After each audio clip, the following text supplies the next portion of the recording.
Painter space. Location unknown. Everyone okay? I'm fine, sir. Did we get it? Jump point is charted, sir. Good. Comms, we got any contact? No, sir. Scope is clear. Keep looking. Scarlet, take us on the tour. With pleasure.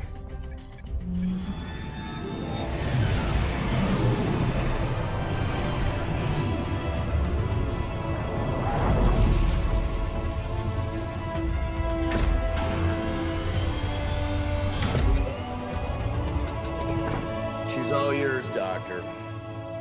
We've got a protoplanet, no atmosphere. Unknown planet 2.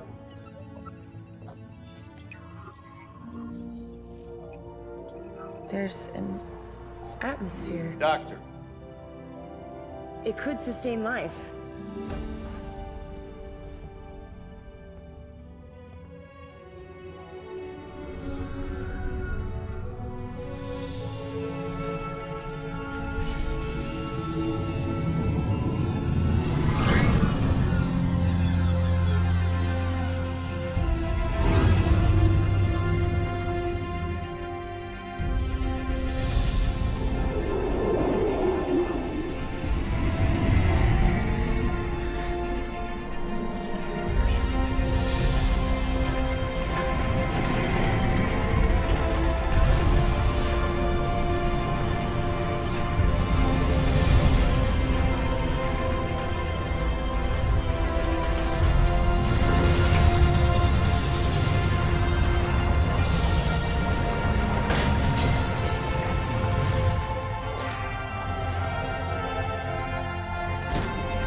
Pilotes entendus au hangar. Je répète.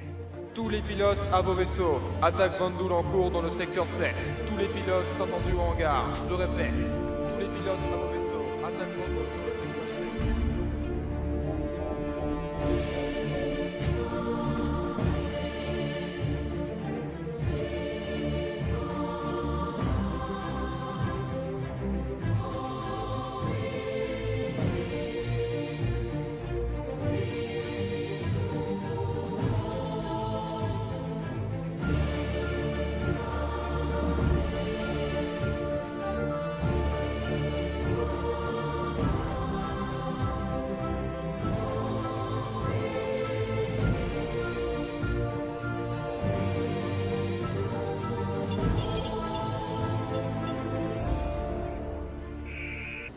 Salut les amis, et bon retour dans le Jean-Baptiste Show. Et comme vous pouvez le voir, nous sommes dans Star Citizen. Et nous sommes à bord de notre 300i d'origine Jumpworks. Et on s'apprête à donner une petite leçon à quelques Vandoul qui se sont encore aventurés dans le mauvais secteur. Et les amis, vous me dites, d'accord, mais qu'est-ce que c'est Star Citizen? Et donc c'est très simple, Star Citizen c'est un simulateur spatial, mais pas seulement, c'est aussi un jeu massivement multijoueur en monde ouvert. Autant vous dire que c'est un des jeux les plus prometteurs de l'année 2015 et ça va vous paraître incroyable, mais ce jeu est entièrement indépendant, il est entièrement financé par des gens comme vous et moi, et aujourd'hui la campagne de financement en est à 46 millions de dollars. Donc on est face à un jeu qui a le budget d'un jeu AAA, et là vous allez me dire, mais qui est derrière Star Citizen? Donc il faut savoir que c'est Chris Roberts et son studio de développement, donc qui s'appelle Cloud Hyperion Games, donc à qui on doit les Wing Commander, Star Lancer et Freelancer pour ceux qui connaissent. Et le jeu tourne sur le CryEngine, il est prévu pour 2015, et il aura une partie solo, et bien sûr une partie très orientée multijoueur, comme je l'ai dit, un monde massivement multijoueur en monde ouvert. Et là vous vous dites, pour ceux qui connaissent déjà ce jeu, mais pourquoi tu en parles que maintenant? Et donc la raison qui m'a poussé à attendre avant d'en parler, c'est d'avoir du gameplay à vous montrer. Et là c'est le cas, donc ce que vous voyez à l'écran c'est du gameplay actuel. Donc en fait il faut savoir que le jeu n'est pas du tout prêt, il sera pas prêt avant 2015. Et là ce qu'on voit en fait c'est ce qu'ils ont appelé un module. Donc c'est un module de dogfight, donc de combat spatial, qui est en fait disponible pour les personnes qui ont participé au financement du jeu et du coup qui ont accès à l'alpha. Donc il faut savoir que si vous participez au financement du jeu maintenant, vous n'aurez accès qu'à la bêta, donc vous n'aurez pas tout de suite accès au module de dogfight que vous voyez actuellement. Mais du coup, je trouvais bien de ne pas vous montrer que le hangar et vous parler du jeu, et d'attendre qu'on sorte un peu de gameplay pour que vous puissiez voir un peu à quoi ça ressemble, et le potentiel que peut avoir ce jeu. Et là vous me dites, mais qu'est-ce qui fait qu'on parle autant de ce jeu, alors qu'à première vue on dirait un énième simulateur spatial qui tourne sur le CryEngine? Eh bien comme je vous l'ai dit, c'est un jeu massivement multijoueur dans un monde ouvert et persistant.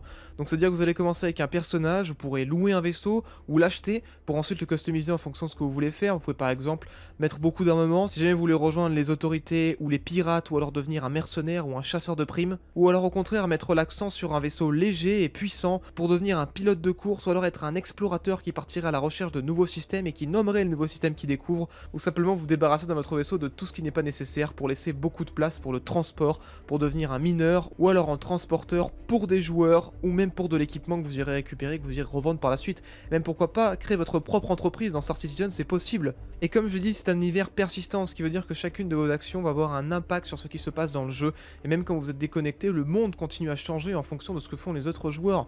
Et chacune des actions que vous allez faire, et chacune des missions que vous allez choisir et accomplir, aura un impact sur votre notoriété. Les PNJ auront la possibilité de vous faire gagner en notoriété, mais les joueurs aussi auront la possibilité de vous faire gagner en notoriété. Une notoriété positive ou une notoriété négative. Et bien sûr, si vous avez une trop grande notoriété négative, vous serez recherché par les autorités, qui sera représentée par des PNJ et des joueurs, et votre tête aura des chances aussi d'être mise à prix par des joueurs ou par des PNJ, et les chasseurs de primes seront à vos trousses. Et donc vous voyez déjà, rien qu'avec votre personnage, à quel point le jeu vous offre énormément de possibilités, et qui vous laisse décider vraiment qui vous voulez être, et comment vous voulez que les gens vous voient.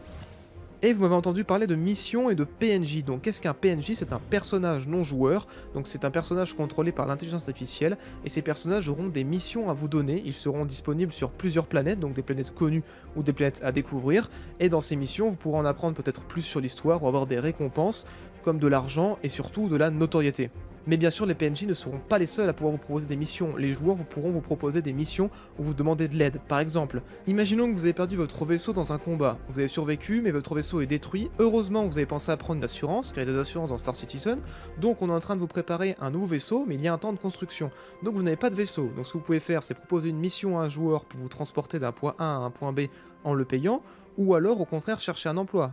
Par exemple, chercher un emploi de canonnier dans un plus gros vaisseau. Car il faut savoir que là, je vous ai montré du gameplay où j'étais seul dans un vaisseau, mais il y a des vaisseaux où on peut être 5, et chacun a son poste. Donc il y a un pilote, un copilote, des explorateurs qui ont des scanners pour scanner les planètes, et même des canonniers. Et par exemple, des joueurs peuvent chercher un canonnier et sont prêts à vous donner de l'argent en échange de vos services. Et ça, c'est vraiment un exemple parmi tant d'autres, car c'est les missions qui seront créées et demandées par les joueurs. Et là, je sais que certains d'entre vous commencent déjà à se poser la question, mais qu'est-ce qui se passe quand on meurt? Car j'ai dit ce qui se passait quand votre vaisseau est détruit, mais dans l'idée que vous avez réussi à vous éjecter et à survivre. Eh bien, il y a un système de permadeath dans Star Citizen, donc à l'image de DayZ, lorsque votre personnage est mort, il est mort à tout jamais.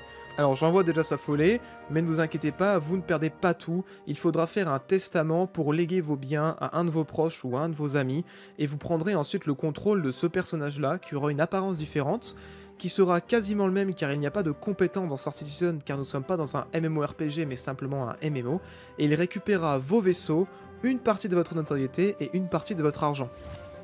Et je vous ai parlé de planètes et d'exploration. Donc il faut savoir que pour l'instant, le jeu reçoit encore énormément de financement, donc il est susceptible de changer, puisque très récemment ils ont annoncé qu'il y aurait 100 systèmes de disponibles à la sortie du jeu, mais c'est possible qu'il y en ait plus ou que les systèmes changent. Donc il faut savoir que pour l'instant il y aura 100 systèmes, il y en aura certains qui seront connus et qui auront des noms, et les explorateurs donc auront la charge d'aller chercher les points de saut dans la galaxie pour découvrir les autres systèmes qui ne sont pas encore découverts, et les nommer une fois qu'ils les auront trouvés. Bien sûr, il y aura un système de vérification, on ne pourra pas mettre n'importe quoi quand on nomme un système.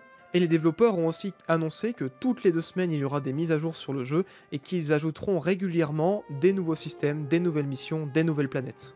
Et la grande question c'est, est-ce qu'on pourra explorer les planètes de fond en comble, et est-ce qu'on pourra se poser où on veut?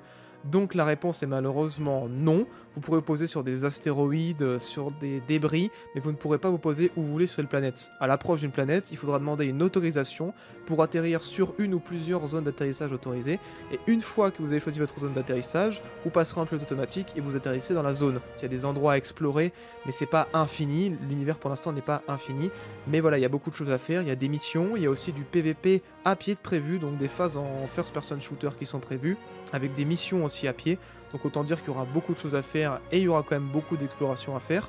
Et il faut savoir aussi que les développeurs ont annoncé que pour l'instant c'était pas un objectif, mais que après la sortie du jeu, ils essaieraient peut-être de développer une génération procédurale pour le reste des planètes, c'est-à-dire à la manière de Minecraft, de générer un monde aléatoirement pour l'environnement des planètes. Donc on pourrait explorer plus tard les planètes et se poser où on veut.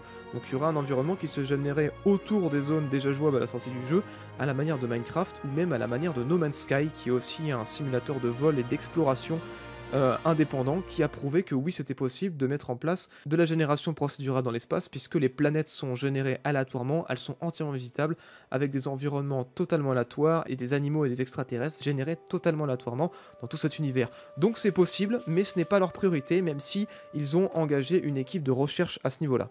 Et tout ça, ça nous fait rêver quand on voit le niveau de détail à toutes les échelles que met en place Cloud Imperium. Donc il faut savoir que l'intérieur de votre cockpit est autant détaillé que votre personnage, qui a énormément d'expression faciale, et l'intérieur de votre vaisseau, et même les planètes, et même l'intérieur des vaisseaux mères dans lesquels vous pourrez stationner. Tout est extrêmement détaillé pour permettre une immersion totale. Et malheureusement, tout ça est loin d'être disponible puisque le jeu n'est pas prévu avant 2015. Et pour l'instant, la seule chose qui est disponible, c'est la visite du hangar. Et ensuite, les modules de dogfight nous ont quand même permis de voir à quel point les développeurs ont vraiment bien travaillé leur jeu. Puisqu'en plus d'être très beau graphiquement, c'est très maniable et c'est très complexe puisqu'il y a une gestion de l'armement, personnalisation du vaisseau et en direct gestion des boucliers et gestion de la façon dont vous voulez disperser votre énergie, plus dans les boucliers, plus dans les réacteurs, en direct. Donc il faut gérer les attaques en direct si vous n'avez plus de boucliers, si vous avez perdu un réacteur, si vous avez perdu un canon.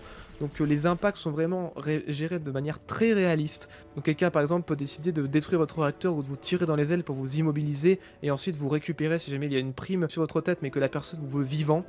En plus de ça, les sensations de pilotage sont vraiment excellentes puisque la prise en main se fait vraiment très rapidement et le réalisme va très loin puisqu'il y a beaucoup d'aides dans votre vaisseau au pilotage, comme par exemple l'anti-G, donc c'est une protection contre l'effet G, donc c'est-à-dire par exemple que vous faites une poussée un peu trop forte dans votre vaisseau ou que vous brillez un peu trop, votre personnage part dans les vapes. Donc si vous désactivez cet effet-là, vous prenez le risque de partir dans les vapes, mais vous gagnez en mobilité. Il y a aussi une autre fonction qui vous permet de piloter votre vaisseau de la même manière que vous piloteriez un avion et donc de lutter contre les effets de l'antigravité, mais bien sûr vous gagnez en mobilité si vous le désactivez aussi, comme un autre mode aussi qui vous permet une fois activé d'utiliser les réacteurs latéraux de votre vaisseau pour garder toujours votre cible en vue. Donc ça pour dire que la prise en main est facile, mais que c'est vraiment les meilleurs pilotes qui sauront utiliser le mieux leur vaisseau qui prendront l'avantage sur les batailles. Comme par exemple il y a la possibilité de couper les lumières de son vaisseau et pourquoi pas dans une poursuite au travers d'un champ d'astéroïdes se cacher derrière un astéroïde et couper les lumières, laisser passer les ennemis pour ensuite s'enfuir ou pourquoi pas les prendre ensuite à revers.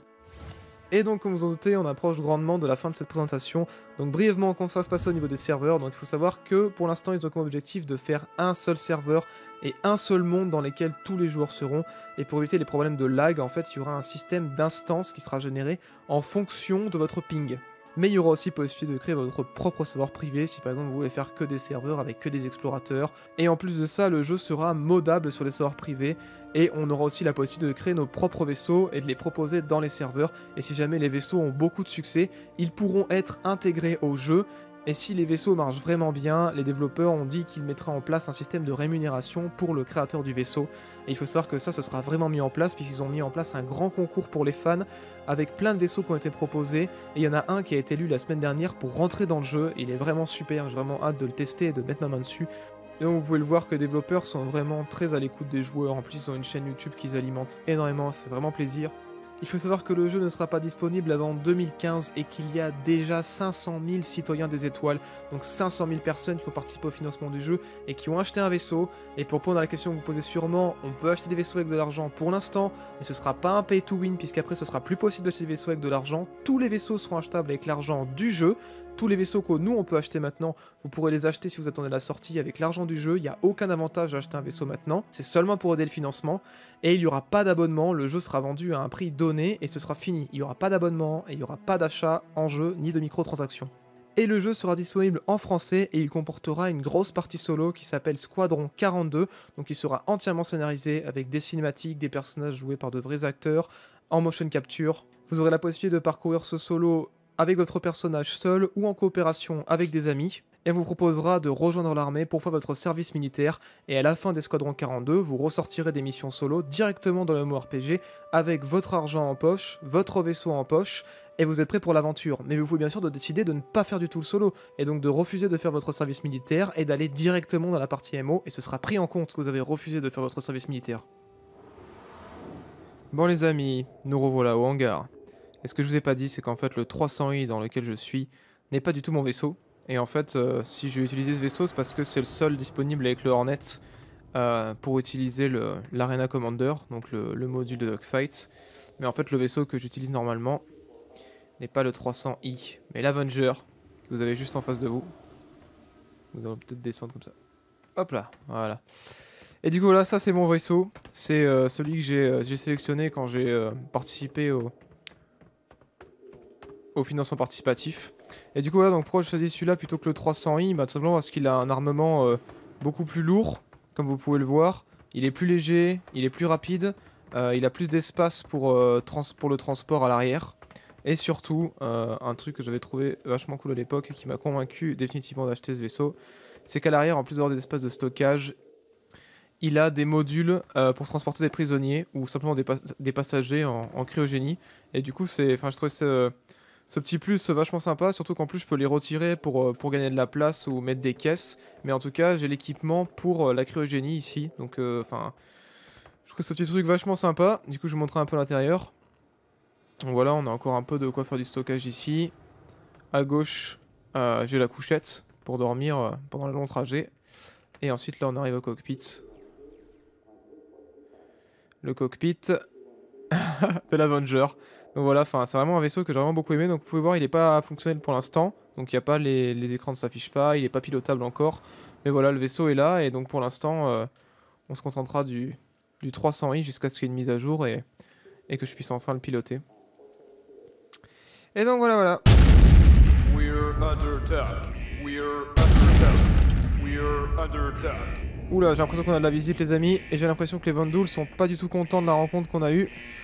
Et donc sur ce les amis, je vais retourner au 300i pour défendre mon vaisseau le plus rapidement possible.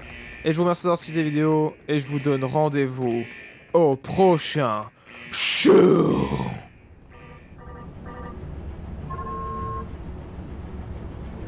Chaff launched. Scan initiated. Stern shielding at half strength. Stern shielding depleted. Thrusters. Has received catastrophic damage.